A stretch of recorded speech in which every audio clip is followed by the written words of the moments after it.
नमस्ते छात्रों, इस YouTube चैनल में आप सभी का स्वागत है।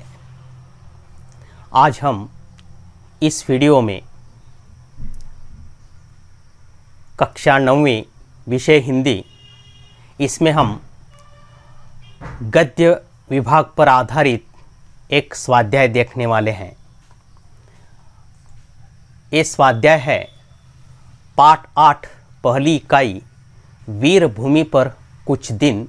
इसे लिखा है रुक्मिणी संघल ने।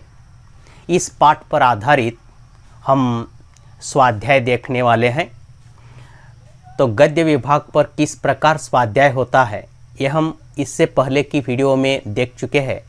फिर भी एक बार हम इस वीडियो में और एक स्वाध्याय देखने वाले हैं, ये ध्यान में रखो। तो स्वाध्याय इस पाठ पर किस प्रकार रहता है ये हम देखने वाले हैं। स्वाध्याय की जो सूचना होती है, ये सूचना किस प्रकार होती है ये भी ध्यान में रखो। देखो स्क्रीन पर आप देख रहे हैं कि सूचना किस प्रकार होती है।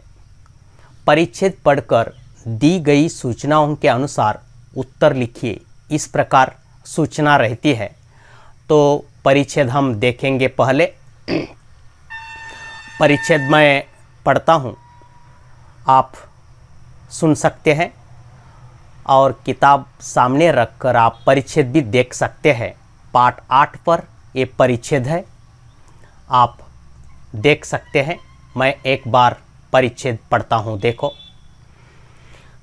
22 दिसंबर अल्पाहार कर एक ऑटो रिक्शा लेकर अपनी पहली मंजिल उमेद भवन की ओर चल पड़े, जो राई का बाग क्षेत्र में स्थित है।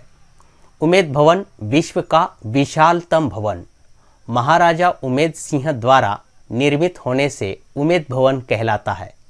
चीतर झील के पास होने से इसे चीतर भवन भी कहते हैं। इसके निर्माण में 20 वर्ष का समय लगा। यह भवन अपनी भव्य एवं उत्कृष्ट सज्जा से सज्जित है। इसमें ऐश्वर्य विलास और आमोद प्रमोद के सभी साधन उपलब्ध हैं। महल के प्रवेश द्वार पर नियुक्त द्वारपाल ने बताया कि महल के 343 कमरों को होटल के रूप में परिवर्तित कर दिया गया है। एक भाग में शाही परिवार रहता है। होटल में प्रवेश और वहां बैठकर चाय या कॉफ़ी का एक कप एक व्यक्ति पर्यटक के लिए कम से कम 1000 रुपये खर्च। कोई आश्चर्य वाली बात नहीं। भूतल पर एक म्यूजियम बनाया गया है, जिसमें वहां के राजाओं की, उनके क्रियाकलापों की, युद्ध कौशल की अनेकानेक जानकारियां चित्रों के माध्यम से प्रस्तुत की गई है। भवन का मॉडल भी प्रदर्शित किया गया है। सब कुछ इतना सुंदर, सजीव, भव्य और मनोहर था कि दृष्टि किसी भी चित्र पर चिपक सी जाती थी, जिसे वहां से जबरन हटाना पड़ता था, क्योंकि अभी हमें अपने दूसरे गंतव्य की ओर बढ़ना था। गंतव्य था मंडोर गार्डन। तो यहाँ परिच्छेद खत्म होती है। इसी प्रकार कृति पत्रिका में उत्तर लिखते समय गद्य आकलन हो, गद्य विभाग पर यानी कृतियां हो, पद्य विभाग पर हो, इस प्रकार 1 या 2 बार परिच्छेद या कविता की पंक्तियां पढ़ना है। बाद में परिच्छेद क्या है, परिच्छेद पर आधारित जो कृतियां हैं वे क्या क्या, कौन कौन सी कृतियां हैं, ये हम ध्यान में लेंगे। तो इसके बाद हम प्रश्न की ओर यानी कृति की ओर जाएंगे। देखो स्क्रीन पर कृति आप देख सकते हैं। पहली कृति है यहाँ, संजाल पूर्ण कीजिए। संजाल का मतलब है आकृति।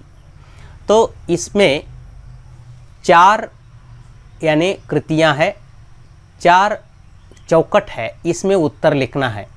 कृति है यानी प्रश्न है, भवन के मॉडल की विशेषता। दिख नहीं रहा है तो मैं बता रहा हूँ, आप अच्छी तरह देख सकते हैं, स्क्रीन पर भी देख सकते हैं। भवन की मॉडल की विशेषता, भवन के मॉडल की विशेषता क्या है? 4 चौखट में 4 शब्द सिर्फ लिखना है। यहाँ उत्तर पूर्ण होगा, ध्यान में रखो। ये पहली कृति है। अगली कृति कौन सी है? देखो, अगली कृति आप स्क्रीन पर देख रहे हैं। उत्तर लिखिए, उमेद भवन का अन्य नाम। वहाँ चौखट पर सामने लिखना है, उमेद भवन का अन्य नाम कौन सा है। दूसरा, वहाँ उपप्रश्न है, उपकृति है, लेखिका का दूसरा गंतव्य स्थान कौन सा है। यानी वहाँ लेखिका का दूसरा गंतव्य स्थान वहाँ चौखट में लिखना है। ये इस प्रकार स्वाध्याय। आगे हम जाएंगे। देखो अगला स्वाध्याय क्या है? सूचना है, कारण लिखिए। महल का नाम उमेद भवन पड़ा, इसका कारण लिखना है। एक ही वाक्य में, एक ही शब्द में चलेगा, 1-2 शब्दों में चलेगा। देखो पहली कृति है, कारण लिखिए, महल का नाम उमेद भवन पड़ा। दूसरी कृति है, लेखिका को यहाँ वहाँ से जबरन हटना पड़ा।